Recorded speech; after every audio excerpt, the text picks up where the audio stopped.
मकर राशि के भाई बहनों को राम राम। सभी छोटों को ढेर सारा प्यार और बड़ों को सादर प्रणाम। कहते हैं भाग्य के खेल बड़े निराले होते हैं, हो सितारे जिनके गर्दिशों में अक्सर उन्हीं को मंजिलें मिला करती हैं। तो क्या इस समय पर हमारे सितारे गर्दिशों में हैं? और कैसे हम इन 4 महीनों में जनवरी, फरवरी, मार्च, अप्रैल में हम अपने जीवन में एक बेहतर परिणाम को प्राप्त कर पाते हैं? आज इसी बात को जानने और समझने के लिए आप और हम यहाँ पर एकत्रित हुए हैं। समझते हैं कि 4 महीने का परिणाम कौन से वो चमत्कार हैं जो हमारे जीवन पर हमें प्रदर्शित हो सकता है। उसके पहले आप सभी से विनम्र निवेदन, यदि अभी तक आपने चैनल को लाइक और सब्सक्राइब नहीं किया है, अपना प्यार जरूर दीजिएगा। प्रारंभ करते हैं। ध्यान दीजिए, ठीक 22 अप्रैल सन 2023 का वो दिन था जिस दिन देवगुरु बृहस्पति ने आपके चतुर्थ भाव पर चरण रखा था। सितंबर महीने तक ये सही रास्ते पर चल रहे थे, अर्थात ये मार्गी अवस्था में थे। अर्थात इस बीच में हमारे बहुत से काम ऐसे थे जो बनने के कगार पर थे। हमें ऐसा लग रहा था कि हमारे काम बनेंगे, लेकिन जैसे ही 24 सितंबर सन 2023 का दिन आता है, यही देवगुरु बृहस्पति वक्री अवस्था में चले जाते हैं। अर्थात फिर से वो विराम की स्थिति, हमारे कार्य में जो निरंतरता बनी हुई थी, फिर से वहां से एक रुकावट की स्थिति हमें देखने को मिला। ऐसी कृपा हुई, ईश्वरीय कृपा मान सकते हैं, ऐसे ग्रहों की कृपा हुई हमारे देवगुरु बृहस्पति की कि 31 दिसंबर सन 2023 को यही देवगुरु बृहस्पति मार्गी हो जाते हैं। अर्थात ये फिर से अपने उसी रास्ते पर आगे बढ़ते हैं, एक सही ट्रैक पर चलते हैं। अर्थात हमारा जीवन भी इन 4 महीनों में, क्योंकि 4 महीने तक ही ये आपके चतुर्थ सुख भाव पर रहेंगे, इसलिए इन 4 महीनों में कुछ विशेष परिवर्तन, कुछ विशेष चमत्कार हो सकते हैं, उसे आप समझिएगा। सबसे पहले आपके प्रॉपर्टी से जुड़े हुए कोई बेहद अनुकूल काम आपके बन सकते हैं। प्रॉपर्टी खरीदना चाहते हैं अथवा बेचना चाहते हैं, आप वहां पर काम करिए, आपको सफलता इन 4 महीनों में मिलेगी। माता जी के स्वास्थ्य में यदि कोई प्रॉब्लम है, कोई बाधाएं बनी हुई हैं, कोई बेहतर परिणाम निकल करके आता है। आप स्वयं इस समय पर शांति अनुभूति करेंगे। चतुर्थ भाव हमारे शांति का होता है, हमारे एक ऐसी स्थिति को प्रदर्शित करता है जहां पर हमें शांति प्राप्त हो। ये समय आपके लिए ऐसा हो सकता है। ध्यान दीजिएगा, देवगुरु बृहस्पति की जो दृष्टि पड़ रही है, ठीक आपके अष्टम भाव पर पड़ रही है। इनकी 5वीं दृष्टि, जो आपके रुकावटें हैं, जो आपके बाधाएं हैं, जो आपके डिप्रेशन है, उससे आप मुक्त हो पाते हैं। ये समय है परिवर्तन का। अष्टम भाव हमारे परिवर्तन का है, देवगुरु बृहस्पति की दृष्टि है, अर्थात परिवर्तन होकर के ही रहेगा। इस समय पर आप जो है पूजा पाठ, ध्यान, ज्ञान, विज्ञान, गुप्त साधनाओं की ओर अग्रसित होंगे।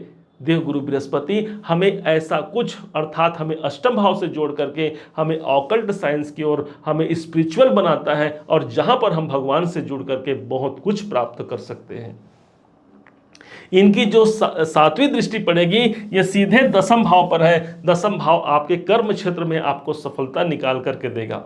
देखिएगा आप कि इस समय पर कोई विशेष परिवर्तन ही हो सकता है आपका कर्म क्षेत्र। किसी कारण से यदि मेरे काम धंधे में मुझे सफलता नहीं मिली, यदि मुझे धनागमन नहीं हुआ, ये समय हो सकता है कि वहां पर एक स्थिरता बन जाए, अर्थात परिवर्तन और सुखद परिवर्तन का एक योग आपके जीवन पर बन सकता है। देवगुरु बृहस्पति की दृष्टि आपके कैरियर भाव पर पड़ रही है। काम धंधे में यदि निरंतरता नहीं है, ये समय हो सकता है निरंतर होने का। यदि हमें नेम फेम प्राप्त नहीं हुआ है, हमारा नाम नहीं हुआ है, ये समय हो सकता है नाम प्राप्ति का, क्योंकि गुरु देवता हमारे विजडम के कारक हैं, हमारे ज्ञान के कारक हैं, हमारे भाग्य के कारक हैं। विचार कीजिए आपके भाग्य कितनी प्रबलता की ओर अग्रसित हो सकती है। ये समय है हमारे जीवन में हमने जो कर्म किया है उसके प्रतिफल को प्राप्त करने का। ये समय हमारे कर्मों का प्रतिफल दिलाएगा। कुल मिलाकर के आप एक कैरियर, नौकरी, व्यापार इत्यादि में एक अच्छी स्थिति को आप प्राप्त कर पाते हैं। आप अपने कार्य को यदि परिवर्तन भी करना चाहते हैं, ये समय आपके लिए अनुकूल है, अन्यथा कैरियर में आपकी सफलता तो मिल ही रही है। इन्हीं देवगुरु बृहस्पति के पास जो 9वीं दृष्टि होती है, वो सीधे आपके 12वें घर पर है।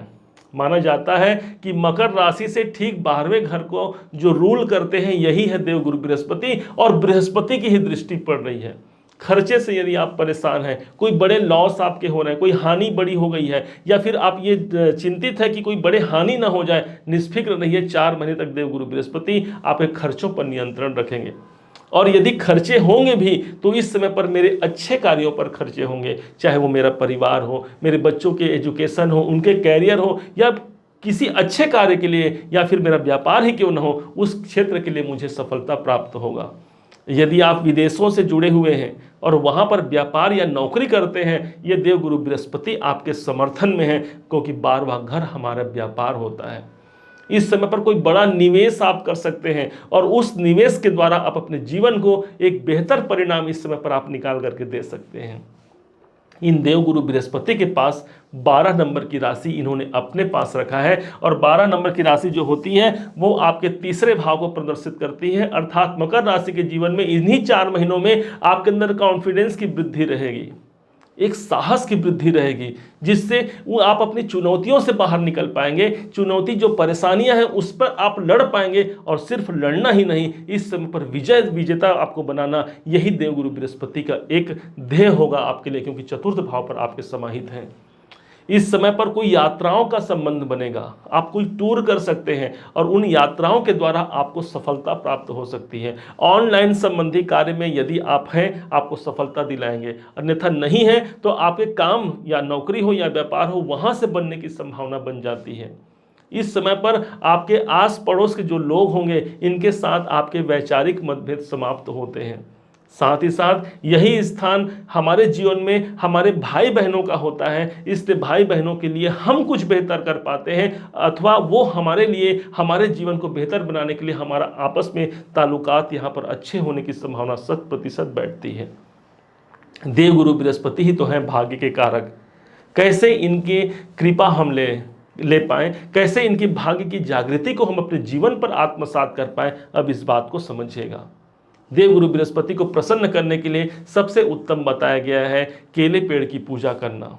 सर्वदा ये आपको मिल जाएगा। केले पेड़ पर आप जाइए, चने की दाल का वहाँ भोग लगाइए, कुछ शक्कर की छींटें लगा करके बृहस्पति देवता से प्रणाम कीजिए कि हे गुरुदेव, हे बृहस्पति देव, मौसम दीन न दीन हित, तुम समान रघुबीर, अस विचार रघुवंश मणि, हरहु विसंभव पीर। प्रार्थना कीजिए कि हे प्रभु, मेरे समान कोई कष्टकारी व्यक्ति नहीं है और आपके समान कोई कष्टों का निवारण करने वाला नहीं है। तो हे प्रभु, ऐसा जानकर जो मेरे जीवन में जो बाधाएं हैं, इनको आप दूर कीजिए, अथवा मेरे जीवन को आप सफल बनाइए। जो आपकी कामना है आप भगवान से रखिए। निश्चय मानिए, ये उपाय आपके लिए बेहद सफलता आपको दिला सकता है। 1 गुरुवार, 2 गुरुवार, जितने गुरुवार आपसे बन पड़ता है, इन 4 महीनों के दरमियान आप करते ही रहिए। यदि 1 गुरुवार भी आपने कर लिया निष्ठा और विश्वास के सहित, तो यकीन मानिए भाग्य के स्वामी भाग्य परिवर्तन को तो दिला ही जाएंगे। उम्मीद है आप सबने इसे समझा है, आप सबने इसे जाना है। यदि आपने इसे समझा है, जाना है, मेरे समझाने का प्रयास यदि आपको सार्थक लगा हो, मेरे समझाने का तरीका यदि आपको सार्थक लगा हो, तो हर बार की भांति इस बार भी अपना प्यार भरा लाइक और कमेंट करना कभी मत भूलिएगा। और हाँ, यदि अभी तक आपने चैनल को सब्सक्राइब नहीं किया है, सब्सक्राइब भी कीजिएगा। पुनः एक बार फिर आप सभी का दिवस बहुत मंगलमय हो, इन्हीं शुभकामनाओं के साथ। जय श्री राम।